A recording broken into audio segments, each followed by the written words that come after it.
Okay. There's a question I've had for a very long time, and it has to do with this map. This is a map of the 18 states in the US where Democrats control the legislative and executive branches, or else have some veto-proof majority in the legislature. Democrats in DC often blame the GOP for foiling their progressive vision. When middle-class families see their taxes go up, they'll know Republicans are to blame. But if you zoom into these 18 states, there's effectively no Republicans standing in the way. So my question is, what do Democrats actually do when they have all the power? To answer this question, I teamed up with the Times editorial board writer Binya Applebaum. Okay, you got my attention. He's been thinking about and writing books about and reporting on this topic for decades. I think, Americans tend to view politics as a competition of us versus them, and they tend to think that if they would just get out of the way, then we can do the things that we want to do. There is no them standing in the way. There's just the we of Democrats and their supporters, and they get to decide what policy should look like in those states, and that is an opportunity for them to implement their vision. For this story, I also delved into this giant document. It is the 2020 Democratic Party platform. If you want to really understand what Democrats say they want, what their vision is for America, it's found inside of this document. This document serves as a guide as we zoom into these states to answer this question. What do Democrats really do when they have all the power? Nearly 554,000 homeless people from the 25 wealthiest Americans shows they're paying little in income taxes compared to their fortunes, sometimes nothing at all. We cannot, in good faith, blame the Republican Party when House Democrats have a majority. There's still very intense segregation happening in all kinds of forms all over this country. Okay, so let's start with California. To me, California is like the quintessential liberal state. From the state legislature to the whole executive branch to most of the big cities, Dems hold majority control. So what do they do with all this power? Looking at California, you have to look at housing. Okay, now wait, listen. When I hear the words housing policy, I tend to sort of doze off. But Why? Binya insists that housing policy housing and not a what is sexy happening topic? in California is definitely worth looking at. Chat, we gotta make housing more sexy.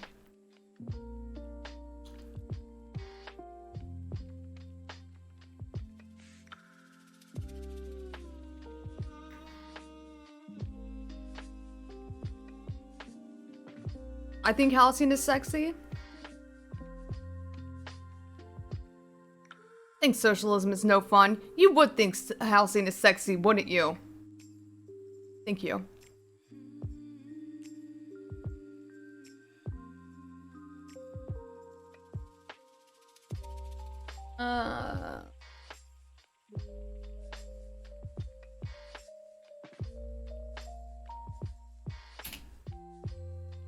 You cannot say that you are against inequality in America unless you are willing to have affordable housing built in your neighborhood. And Democrats completely agree here in this document.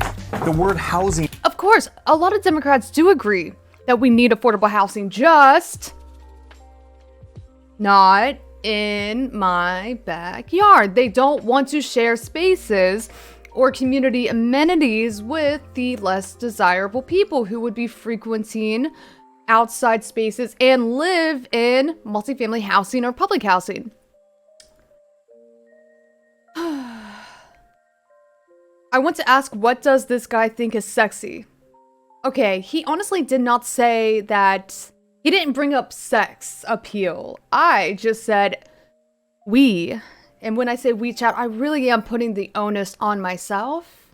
Need to find a way to make housing more interesting, consumable, palatable. Because a lot of people are affected by housing policy. Their eyes just glaze over whenever there is any discussions on housing. Because, you know, it's kind of boring. If the issue isn't directly affecting you, meaning that you are not on the brink of eviction or homelessness, you have found a way to eat the cost of rent that's rising every year, and maybe you're in a position where you're not trying to own a home, you're just doing your thing, and if you're fortunate enough, you don't see housing as an issue at all. You just include it in your monthly expenditures, and you don't question how much money it is taking out of your paycheck. A real fortunate place to be in, but for 50 million Americans, 50 plus million Americans, housing is a huge cost that they incur, and they are experiencing, well, cost burden, rentership, but also housing insecurity, where they could be at risk of being priced out if they're in an area that could be undergoing gentrification. There's a multitude of different issues that could make people feel as though they are on the brink of displacement. And are they wrong? Maybe, maybe not. I assume New York Times is calling out liberal hypocrisy in a way that will make me mad. So it's the guy who was on Vox or whatever? He tends to be a little bit more progressive-y. I don't think this is going to be, I don't think that this argument is going to be formatted in a way where it's calling out Republican hypocrisy through a right-wing lens or conservative lens. Not with this guy. What's his name? Johnny? We're not on a first-name basis. I just can't remember his last name. I'm fine with renting. My adopted folks tried pressuring me into buying a home, but I didn't want it. I'm fine with renting. Why? Honestly, there is an issue with home ownership because it only furthers the... it doesn't just fragment our working class. It maintains this false consciousness from, you know, the standpoint of if you are fortunate or you have the purchasing power to own a home, you're doing much better. Johnny CIA Harris. Thank you. His name is Johnny the Lib. So there is a great divide in opportunities for home ownership. And that leads to a little bit of class-based antagonism, right? But I don't think that the socioeconomic divide or wealth divide or even the legacy of racist, discriminatory housing policies holds a candle to the exploitative nature of landlordism as a job or a form of income, or worse, career.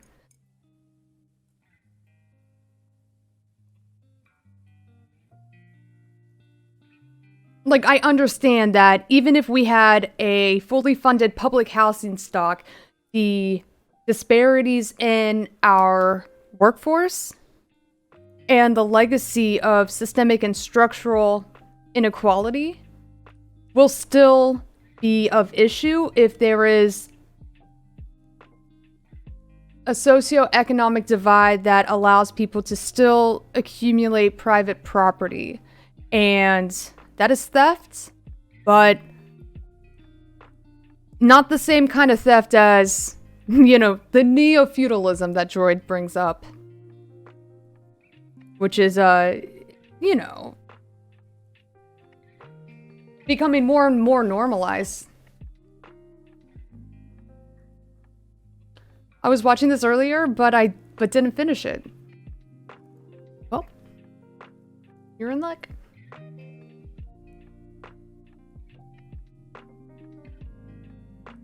Hi, friend.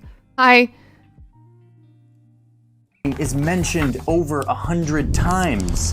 The neighborhood where you're born has a huge influence on the rest of your life. Children who are born in neighborhoods with degraded environmental conditions, with a lack of access to high-quality public services, poor schools, poor public transit, are at a permanent disadvantage. And they even say verbatim, housing in America should be stable, accessible. Okay, that's literally just, they literally just took the mission statement from HUD, alright? They're fucking...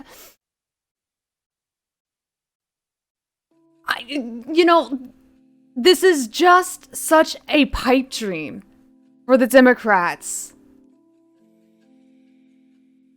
And of course, they are expected to be the more progressive party compared to the Republicans. How difficult is that? They don't even have enough conviction to write their own comprehensive strategy without just copy-pasting the fucking mission statement of HUD and using that as their, you know, their own platform that they wish to uphold or maintain or implement. And, okay.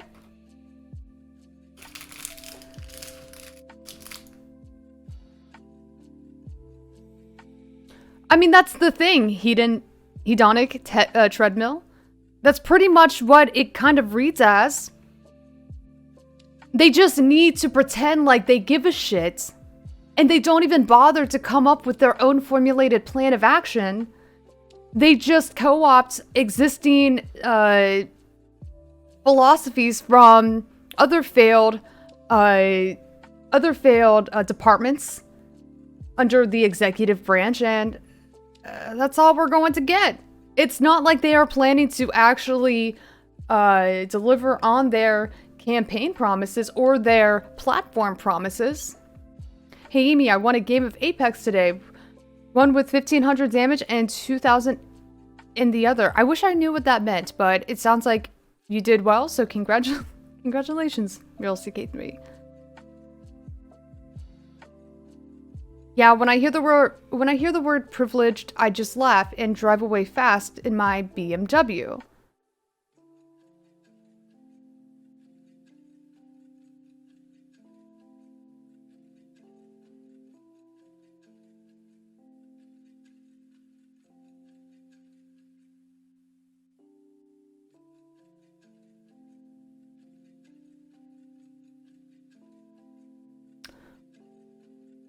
Hey, I worked hard in university, though I never used my degree.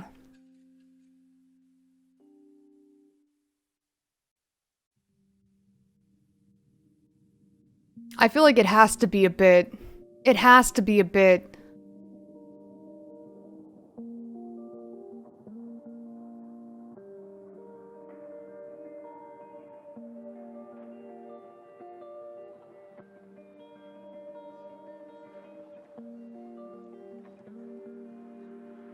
I've never used my Bachelor of Science in Biochemistry in the last 20 years. I'm a foreman on the railroad. Does RR mean railroad?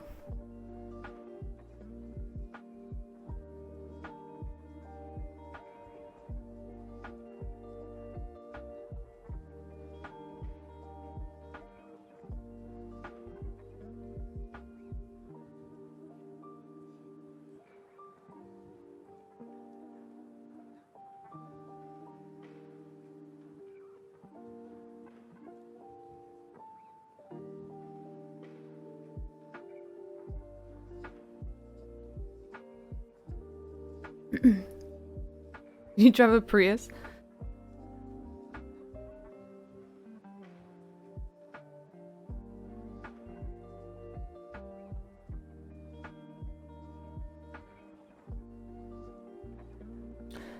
All right. I don't know how to feel about that because I can't necessarily tell if you are joking or not.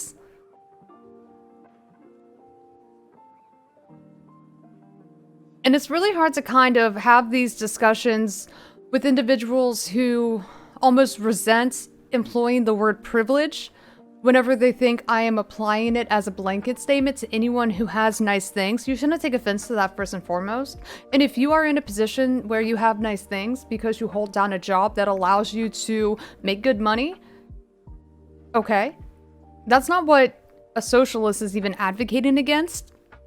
It's to make sure that you are paying the adequate amount of taxes that would allow everyone to have the same opportunities that maybe you had.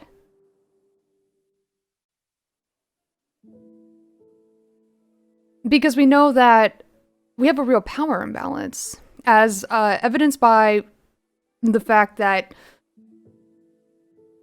the life that you are born into can predict the outcome of your life, not to a pinpointed or precise degree, but generally speaking, there is a pretty good indication of what you will be able to achieve, your propensity to thrive, the opportunities for education, and then employment thereafter, based on where you are born, based on the zip code where you live as a child.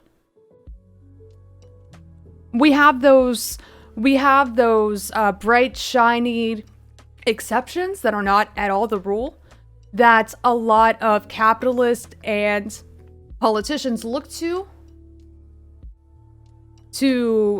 counter any substantial arguments or substantive argument against these systems of oppression that tend to leave people in the same socioeconomic status in which they're born into. And that's not good, because we know that this is systemic, and there is a close correlation between the material conditions in which one is born into and the material conditions that they will end up having as their own once they are adults.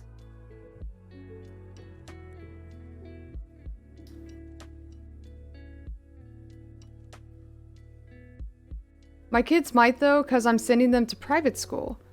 If you're sending your kids to private school, then they might be able to do a lot better than even you did. Which means that you are actually abiding by the wet dream, the wet American dream. So you are giving your kid a better life than you had, which means that your kids will most likely be able to continue on the generational wealth that they are able to accumulate once they reach adulthood. They get optimal education, optimized education, higher quality education. They might be able to make more money because they get better jobs.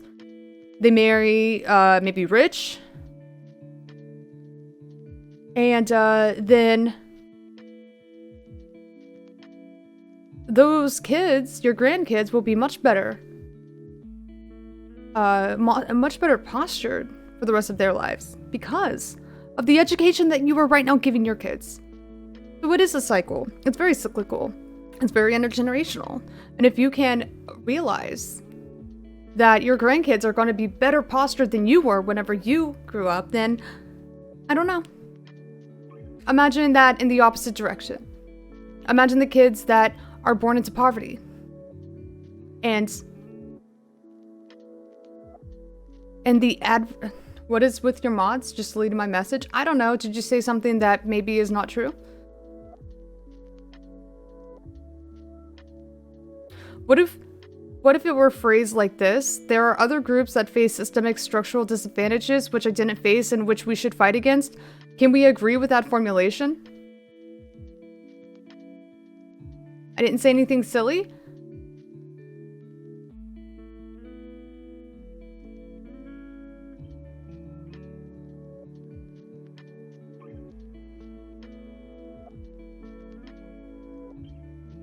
And I agree with the cyclical thing, wealth generates wealth.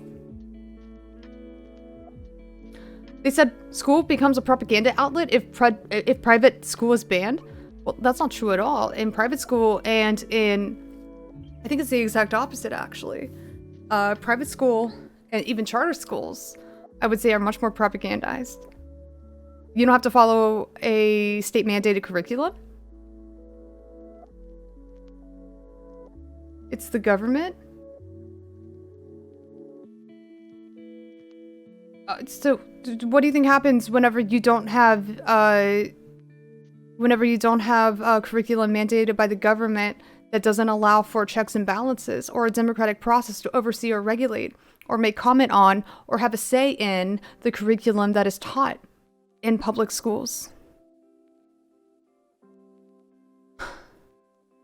whenever you don't have an oversight process that allows for transparency of what is taught in a kid's classroom, then I think that you are much more likely to see propaganda woven into the curriculum of a school that is not beholden to regulations or oversight, that is overseen by a government body, but open to the public for comments.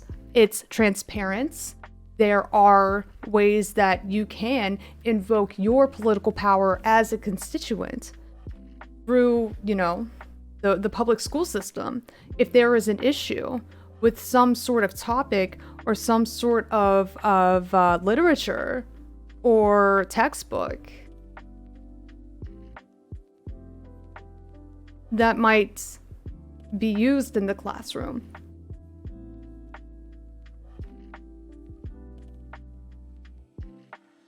The state determines what you are taught and most not taught. That's literally propaganda. Okay, but I think that you're missing out on the thing that sets public school apart from private school without stating the obvious. There's more money, there's more endowments in private school, and teachers are paid better, and it's very well known that the quality of education, right, is better.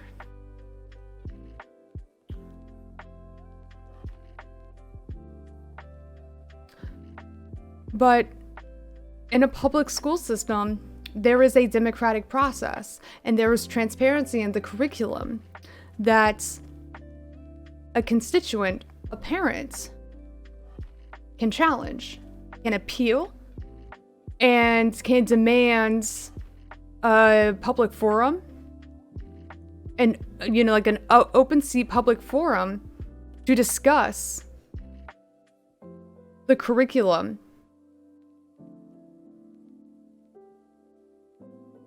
Maybe in the US, not here. I mean, it's all done at the local level, right? That's what the school boards are for. That's what the school boards are literally for. No? What do you mean? What do you mean no?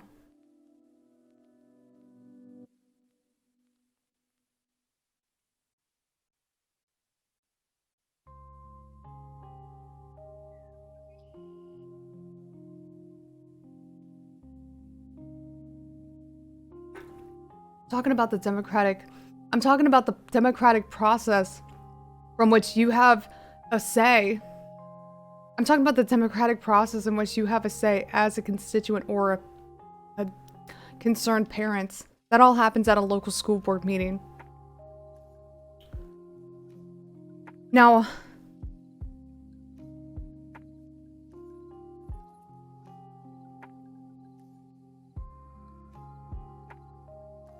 in terms of like Common Core,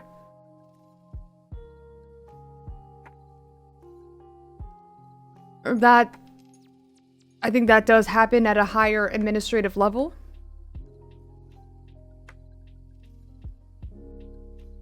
And that's where, some high-level mandates are applied.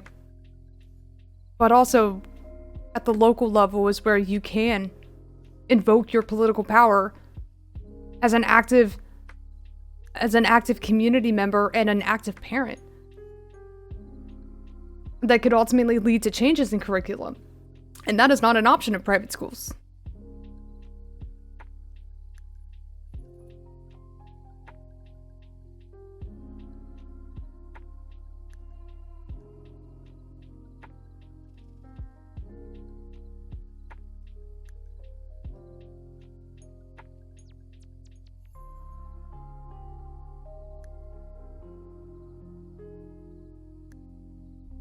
Uh-oh, reading chat logs? Oh no, which one?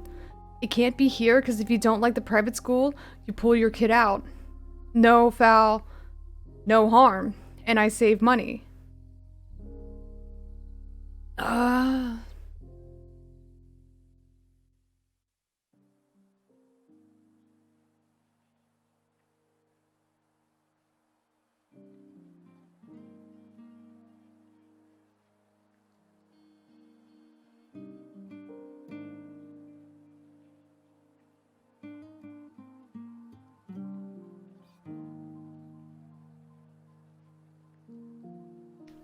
Okay.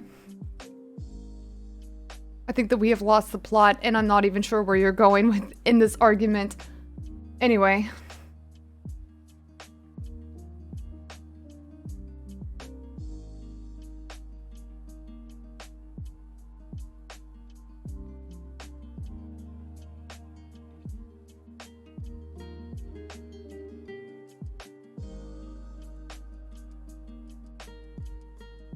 Safe, healthy, energy efficient, and above all, affordable. Housing is a human right. Housing is a human right. The rent is going through the roof. Housing is a human right. How does California do when it comes to housing? You know where those signs are when you drive into a state, it says, "Welcome to California"? They might as well replace them with signs that say, "Keep out." Because in California, the cost of housing is so high that for many people, it's simply unaffordable. The state has simply, for the most part, stopped building housing. I mean, there are cranes, there's housing going up, but it has slowed down over time really, really sharply, and it is nowhere near sufficient to keep pace with California's population. And so what you have is not enough housing and too many people trying to get it, and the inevitable result is that prices have gone up and away. The median price of a home in San Diego County is now a staggering $830,000. All around California, there are cities full of people who say that they are progressive, they're liberals. They believe in a more equal America, a more diverse America. They show up to the marches, they put in the lawn signs about everyone being equal, but at the same time, they're actively fighting to keep their neighborhoods looking like this.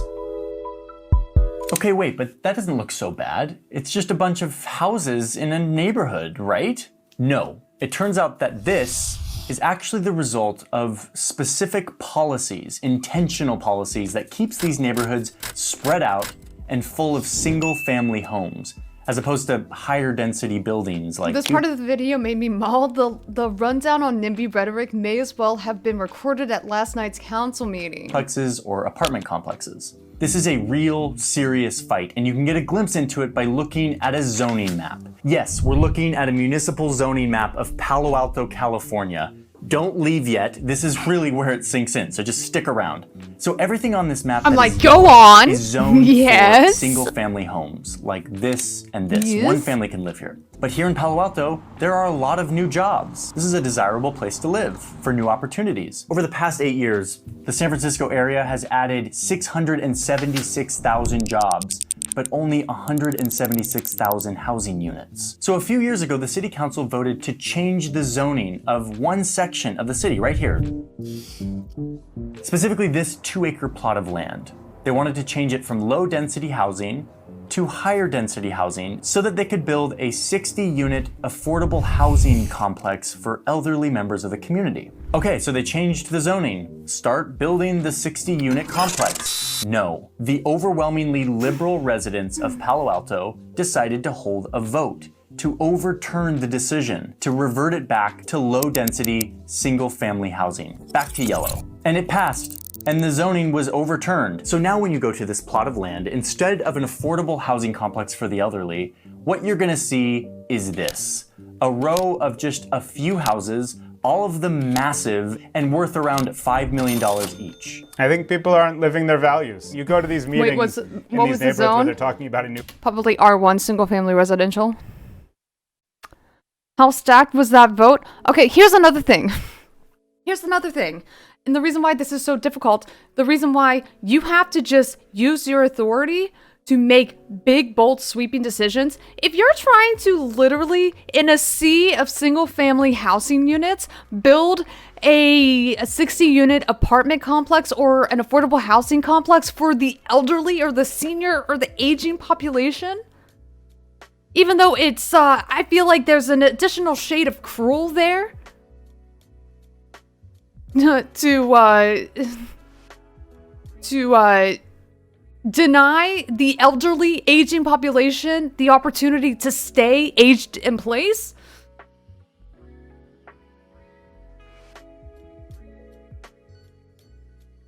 Of course, every single existing community member is living in a single family zoned area.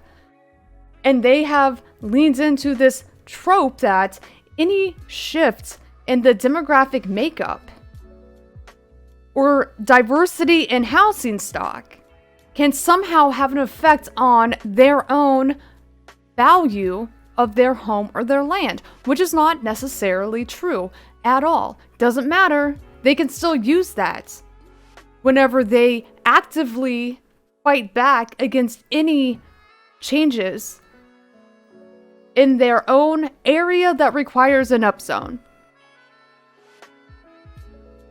That is the downside of democracy whenever it applies at this local level. You can have an entire group of bad faith NIMBY Karens who show up like a goddamn HOA and say, not in my backyard. And guess what? City Council listens to and serves the existing members of that community. They don't serve the maybe future residents of this hypothetical housing project that is in the works. They don't serve those future residents yet. They're not part of the constituency. So by default, City Council holds more weight when it comes, they weight the opinions of their constituents more than the hypothetical or future residents that don't exist yet. And that is the advantage that existing residents hold in these meetings.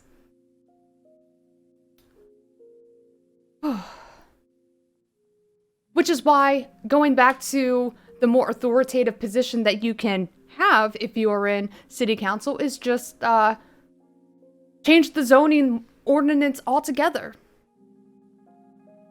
Get rid of R1 zoning altogether.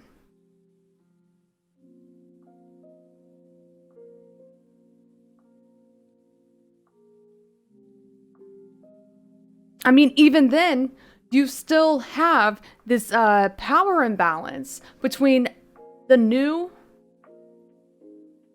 and it's not even like the new in that they're not even they don't even exist. This hypothetical constituency that would come after the new housing units were built, and the old or existing residents who are absolutely making up the voter bloc for a city councilor.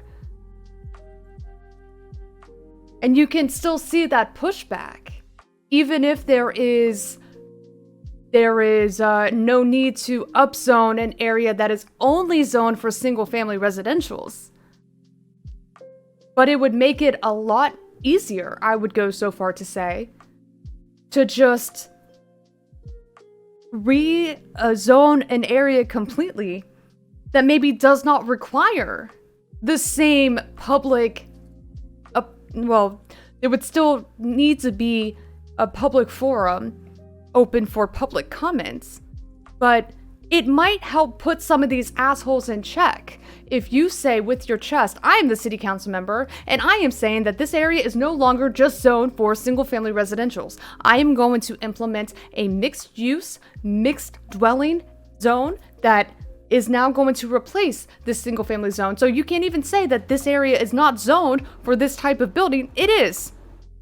There might be height restrictions, they might be setback restrictions, but still, you cannot just say, hey, I oppose this building in part because this area is not zoned for this type of development or this type of construction. First place, I guess you could start. My conservative colleagues sided with the NIMBYs, except the young libertarian changed his vote in the end, which allowed it to pass 6-3, but the same conservative colleagues didn't care to rezone the low-income parts of the city from R1 to MUC and R2 with no protection for the existing residents. What's multi-use C? Is that like the graded density?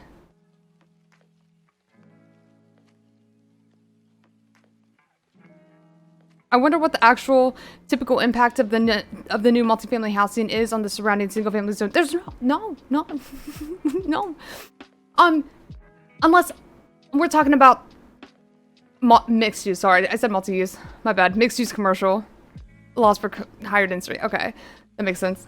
I'm not up to speed with the zoning stuff. Mixed use commercial. Nice.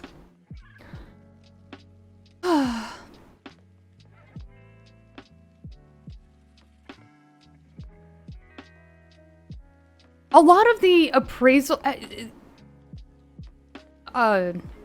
none the Ichua Karens are just making shit up.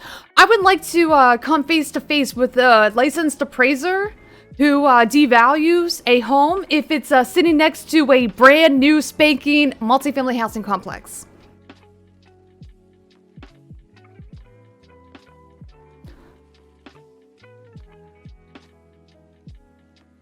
That is just one of the oldest tropes that was used literally in the 1920s by the Realtors Association that said if there was diversity in the suburbs, meaning that there were non-white folk living in a subdivision, then that could, if you were a racist motherfucking housing appraiser, devalue the home altogether. Now, we know that racism still exists when it comes to price valuation. And that is the problem with some internal biases held by people who are in licensed professional positions. They need to go. Get them out of here. Get. Otherwise, no. I would like to think that we could get to a point where diversity would actually increase the value of the home up until the point where, if that would help. I am not in the business of even playing this game or entertaining this idea because I want the government to expropriate all buildings because I don't think anyone has the right to accumulate wealth through home ownership or property ownership. And so, incentivizing the price valuation of land to rise even higher just means that it will be more expensive for the government to maybe one day expropriate the same buildings because they have to pay whatever the fair market value of the price is to exercise eminent domain.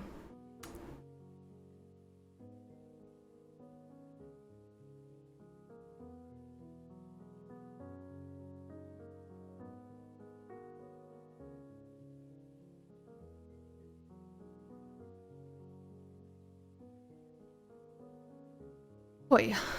Housing project, and it's always the same song, and it goes like this. I am very in favor of affordable housing. We need more of it in this community. However, I have some concerns about this project. We have the hearts to do this, but we're doing it wrong, and we're dictating and harm onto the neighborhoods. And then off we go with the concerns, and then nothing ever gets built. This is happening all over California. And the result is that these neighborhoods are so expensive that they keep anyone out who isn't a part of this small group of super rich residents, many of whom bought their properties decades ago, and who spend their time fighting vigorously to keep the value of their real estate assets super high. If you want to keep Palo Alto the kind of neighborhood and community that we all treasure, low intensity, low density, safe for kids to walk to school, you've got to vote against Measure D. There's an aspect of sort of greed here and of nervousness about actually sharing those opportunities. Let's go to another liberal bastion up here in Washington State. The Democratic Party talks about taxation, saying that our tax code has been, quote, rigged against the American people. Democrats all the time are decrying the fact that tax cuts are going to the wealthiest Americans. It is time for a wealth tax in America. Democrats believe in a progressive tax system where the rich pay a larger... Why are they fighting vigorously to live in a place that looks like no one is actually supposed to live there? Because a lot of people have relied on the homogenous design and formats of a community, in the way that it was originally built and who was originally allowed to live there. If you're picking up what I'm putting down, people back then didn't have to be racist. Redlining practices were racist. HUD was racist. Well, HUD didn't exist during this time, but you know, in the mid-century, whenever housing really started to take off as a commodity, the underwriting, the underwriting of the United States government through the GI Bill, for example, that insured these homes. There were some really racist policies during the beginning of that program in the first 10 years, where you could outright deny or refuse to underwrite home insurance for a non-white homeowner. All right, so there was a point in time when, during white flight, where these white assholes, they didn't have to be racist. The law was racist for them. The banking practices were racist for them. And now we have progressed past this point where it's okay, you can't just be outright racist. And you definitely can't have laws in place that are outright discriminatory or fueled with racist intent either. So now you have individuals who are finding these less than creative ways of maintaining their white homogenous neighborhoods, and this is how they do it.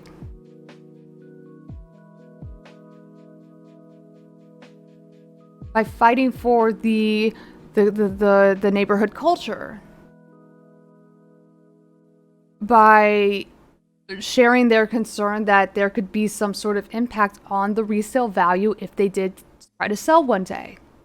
And it's their right as personal property owners to use that privilege to try to ensure that they will be able to make as much money or have as much equity in the resale value of their home if they do choose to move, or general practice is they are looking to always, even if they are planning to pass it down to their children, accumulate as much wealth off of the value of their home. And that's also become a very legitimate, it's not a legitimate concern, but they use that as a legitimate excuse that carries a lot of weight. But those suburbs look like they're killing them, not in life expectancy, but in community. They're not. They look exactly like they want to. They look exactly like the existing residents want the neighborhood to look like. Homogenous, if you get what I'm saying. White. They want to keep the suburbs white. They want to keep the suburbs white. They do not want to have any diversity because they want to be fucking racist. I know it is a tough pill to swallow, but there is plenty of instances where they have made this abundantly clear. That's racist? I'm not trying to sound racist. I feel like I was pushed to just outright say it, because it seemed to be going over the heads of some.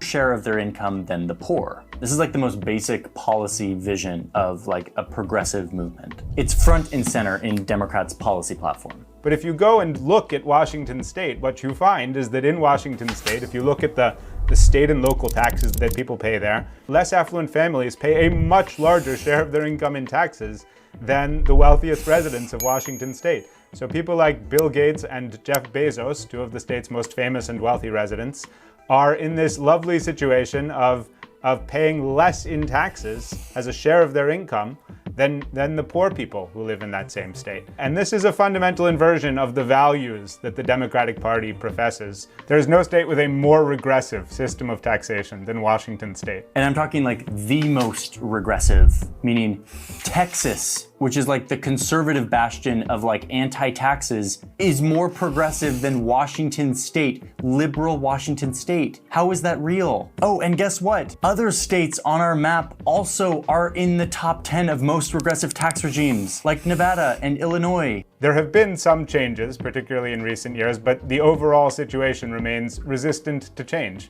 So I'm very concerned that at this time, which is a very poor time to disincent people from creating jobs in Washington state, that we're even considering it. From that paycheck that you earn, more of that money is going to state government. And so the effect of that is basically to exacerbate inequality. Okay, so rich liberals don't show up when it comes to housing or taxes. Another major theme in this policy document is education. And the wording in here I find quite interesting. The Democrats say, quote, "We must provide world-class education in every zip code to every child because education is a critical public good."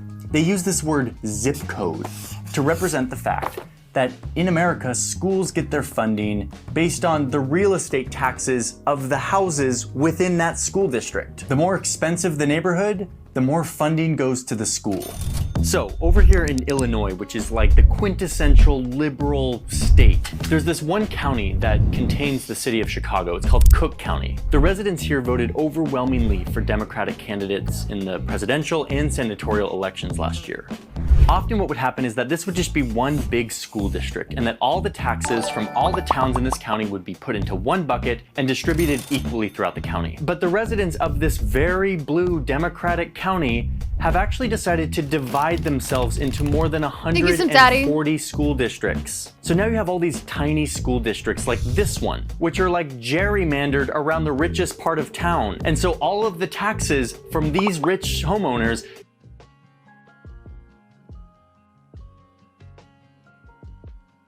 What park is this? Is that... go into one little bucket and then only get distributed to the schools within this rich region of the county. It can be on the same block that the town line runs through the middle of it. And if you live on one side of that line, you're consigned to an inferior education by virtue of the fact that you and your neighbors don't have as much money. And if you live on the other side, you're basically a member of a club that is sponsoring a private school, essentially, for the benefit of that small group of kids who are lucky enough to live in that affluent community. And the result is that poor communities have less money to educate their children, and rich communities have more money to educate their children. Yeah. This is crazy. It means basically that the kids who have the greatest needs have the fewest resources. The same thing is happening in wealthy, liberal Connecticut, where the inequality in education opportunities is shameful, with some schools having huge budgets for their libraries and facilities, and others Johnny, in the lib is same so state stupid the regressive tax structure is linked in part and caused by snow housing out of their policy of windows. Texas and Washington. Like, this is a real thing. We need your help in establishing guidelines, procedures, and funding to address issues negatively impacting our students like extreme temperatures, mold, lead exposure, and poor water and air quality. So yeah, Binya tells me that the states could change this. They could actually just collect all the real estate taxes and then equally distribute them. But if you look at some of our liberal strongholds, that is exactly what they are not doing.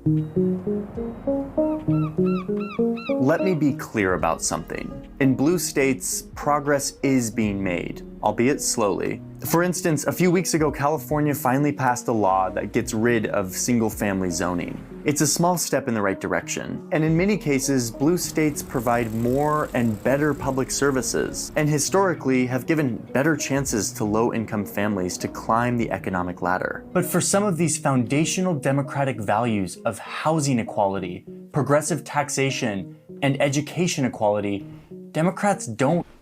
So abolishing single-family zoning could actually have some serious unintended consequences. We can talk about that later. Actually embody their values very well. We're talking, once again, about a system that's been rigged. Republicans today are to blame. What we're talking about here is that blue states are the problem.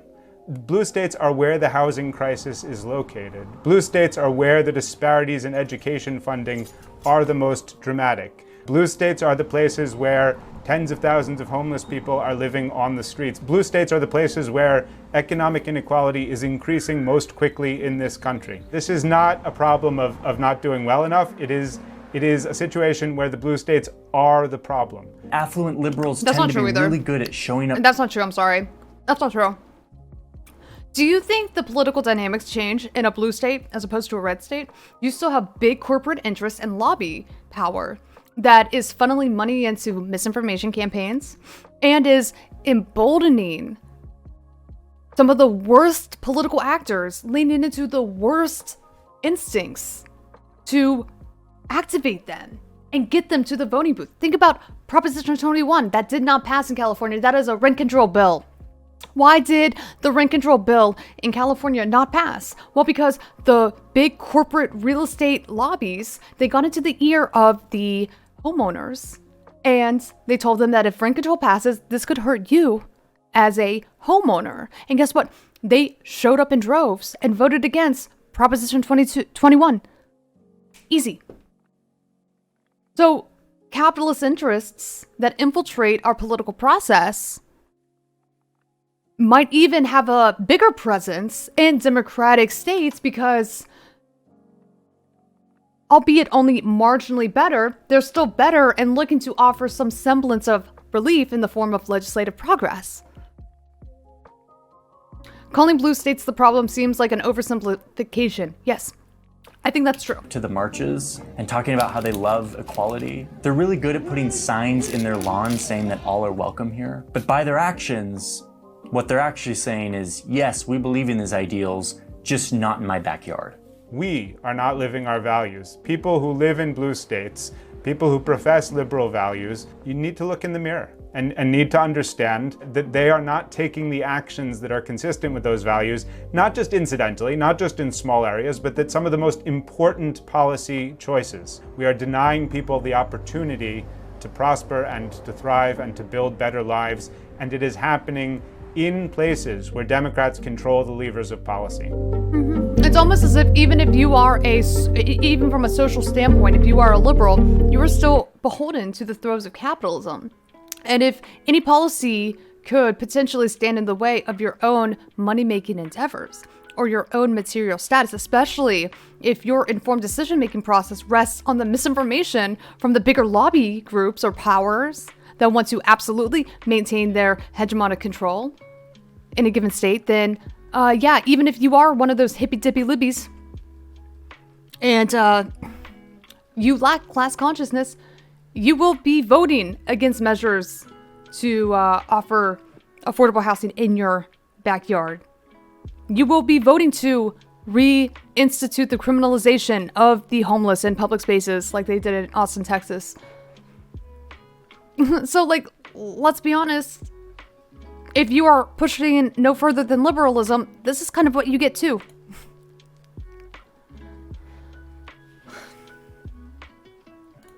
You have been on the front lines of corporate downsizing. You've been on the front lines of corporate price fixing. You've been on the front lines of our misadventures. I'm sorry, of our misadventures in foreign policy. You've had direct experience of many of the things that make a lot of young people very angry about the way that this country is operating right now. You don't seem to embody that anger.